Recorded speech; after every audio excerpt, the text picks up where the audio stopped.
बिस्मिल्लाहिर्रहमानिर्रहीम। अस्सलाम वालेकुम व्यूअर्स, मैं हूँ शेफ़ सारा।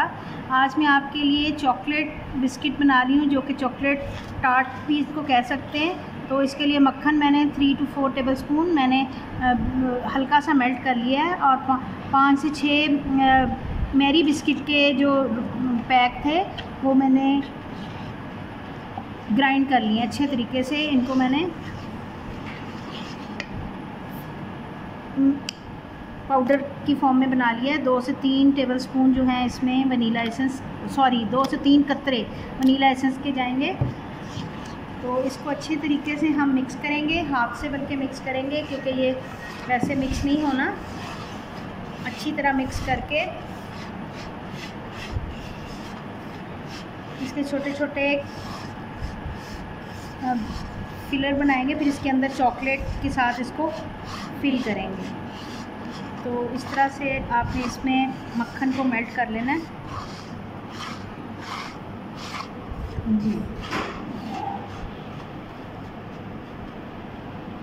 इस तरह से हमने छोटे छोटे लाइनर लेने हैं, और कोई भी कप केक जो भी साइज़ आपके पास हो वो आप ले लें, और इससे इसकी छोटी छोटी कौलियाँ सी बना लें और इनको थोड़ी देर फ्रिज में रखें।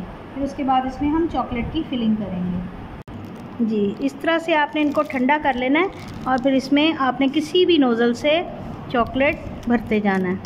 तो इसको आप फ्रिज में डाल के बना के रखते हैं, ये बच्चों को बहुत पसंद आएगी।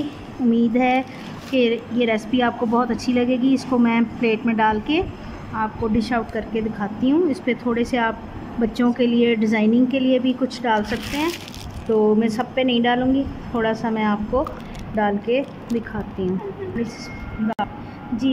ये रेडी हो चुकी हैं। इनको थोड़ी देर आप फ्रिज में रखेंगे और फिर इनको यूज़ करेंगे ताकि ये अच्छे तरीके से जम जाएं। आप बच्चों की खुशी के लिए थोड़े से स्प्रिंगल्स भी डाल सकते हैं इस पर। कोई भी कलर के आप डालना चाहें जो आपके पास हों, वो बिल्कुल थोड़े से इस पर डालिएगा, जो बच्चों को बहुत अच्छे लगेंगे। तो उम्मीद है कि ये रेसिपी बहुत अच्छी लगी होगी। आप इसको लाजमी ट्राई करेंगे। मिलते हैं अगली रेसिपी के साथ। अल्लाह हाफिज़ जी। अब ये इसमें से आप निकाल के देखिएगा कि इसका कितना खूबसूरत रिज़ल्ट आया है, और ये बहुत अच्छे लगेंगे। और ये बच्चों को, बड़ों को, इसको थोड़ी देर आपने फ्रिज में रखना है, तो फिर बहुत अच्छे बनेंगे। क्योंकि अभी ये मैंने बनाए हैं और इनको फ्रिज में नहीं रखा, तो उम्मीद है कि ये बहुत अच्छे लगेंगे। आप इसको लाजमी ट्राई करेंगे। मिलते हैं अगली रेसिपी के साथ। अल्लाह हाफ़िज़।